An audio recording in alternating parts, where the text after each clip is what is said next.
आमाच्या विशेष बुलेटिनमध्ये आपलं स्वागत आहे. पाहूया विशेष बातमी. मनसे नेते संदीप देशपांडे यांनी प्रस्तावित हिंदी परीक्षेविरोधात जोरदार प्रतिक्रिया दिली आहे.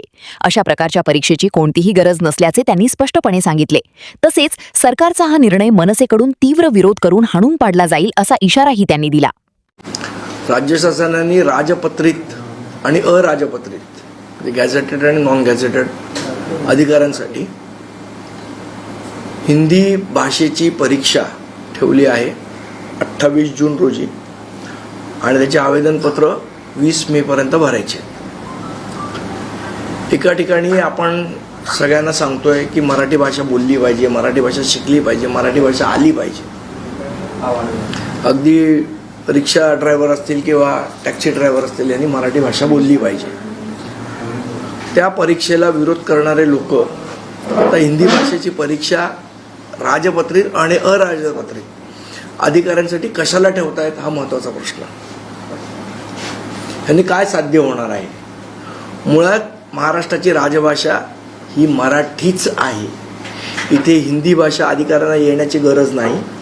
तर अधिकाऱ्यांकडे ज्यांचं काम आहे त्या लोकांना मराठी येणं गरजेचं आहे. अशा पद्धतीने परीक्षा आमच्या अधिकाऱ्यांवर लादून हिंदी भाषेचा प्रचार आणि प्रसार करण्याचा प्रयत्न जर शासन करत असेल तर आम्ही त्याचा तीव्र शब्दात निषेध नोंदवतो. आपल्या माध्यमातून आमची शासनाला विनंती आहे की अशा प्रकारची कुठलीही परीक्षा या अधिकाऱ्यांसाठी आपण अनिवार्य करू नये.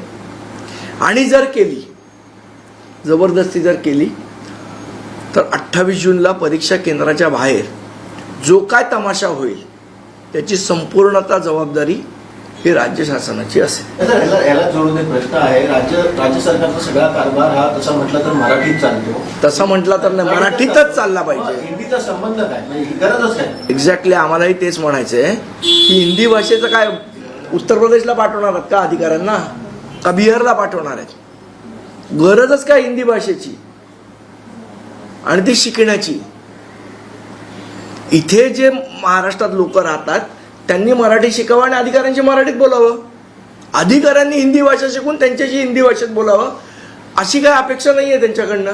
त्यापाठी काही मोठा डाव असू शकतो भविष्यात. जाणीवपूर्वक दिल्लीत बसलेल्या भैयांना खुश करण्याचा प्रयत्न हा राज्य सरकार करतोय आणि त्याचा आम्ही तीव्र शब्दात निषेध व्यक्त करतो. एकीकडे सरकारने मराठी सक्तीसाठी जी मर्यादा आहे ती पुढे ढकलली आहे, टाइम लिमिट वाढवून दिलाय, मात्र परीक्षेची वेळ ठरवलाय. त्यामुळे कुठेतरी मराठीचा आसरा घेऊन हिंदीला पुढे केलं जात आहे सरकार. नाही, मुळात गरजच काय? अधिकाऱ्यांनी हिंदी भाषा का शिकावी याचं पहिलं राज्य सरकारने उत्तर द्यावं.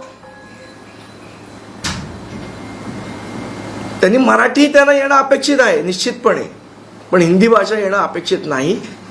आणि म्हणूनच ही जी काय पडद्याआडून हिंदी भाषेची सक्ती करण्याचा प्रयत्न राज्य सरकार करते ह्याचा आम्ही तीव्र शब्दात निषेध करतो. आमची विनंती आहे की परीक्षा त्वरित रद्द करावी. जर नाही केली तर 28 जूनला परीक्षा केंद्रांबाहेर जो काय तमाशा होईल त्याची जबाबदारी राज्य सरकारची राहील. आमा चॅनलला लाईक करा, बातमीला शेअर करा, सबस्क्राईब फॉलो करायला विसरू नका.